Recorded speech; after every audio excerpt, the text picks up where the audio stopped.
Pakalbėkime apie pagrindinės G ir bazės. Tai labas. Pirmoji, apie kurią kalbėsime, bazė, tai jau daugam pažįstama H adhezija. Jei naudojame tik G ar pH bondą.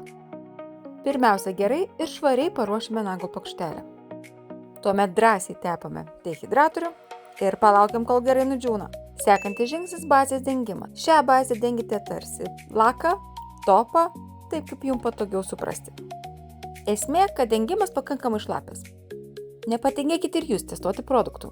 Po polimerizacijos pasitikriname lipnumą ir matome čia, kad lipnumas pakankamai stiprus.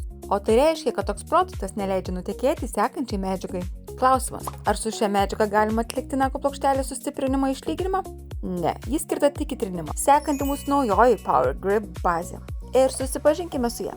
Jai bus reikalingas pH bondas bei primeris. Pirmiausia, paruoštą nago plokštelę dengiame dehidratoriumi, o jam gerai išdžiūvus keliaujame prie primerio. Kodėl šiai bazai reikalingas primeris? Dėl geresnio sukibimo, nes ši bazė yra visiškai neutralus pH. O dabar demonstruosiu, kaip ją padengti. Dedame lašą bazės ant nago plokštelės, čiumpam gelio teptuką ir šią bazę jau dengiame įtrinimo būdu.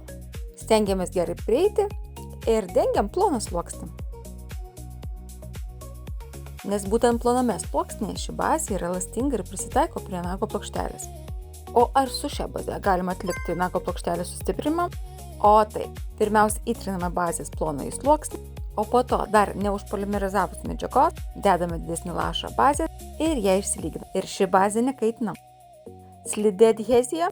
Jokių bėdų. Ir sakiau, nepamirštam testuoti. Čia matome, kad pirštinė visai nekimba, o ji tiesiog slysta. Tai jeigu norite, kad dedamas sekantis produktas nenutekėtų per greitai, tiesiog nuvalote lipnumą nuo paviršiaus ir dirbame toliau. Jau su jūsų pasirinktų produktu. Jei kilo daugiau klausimų, parašyk man. Mielai patarsiu ir atsakysiu. Gero naudojimo!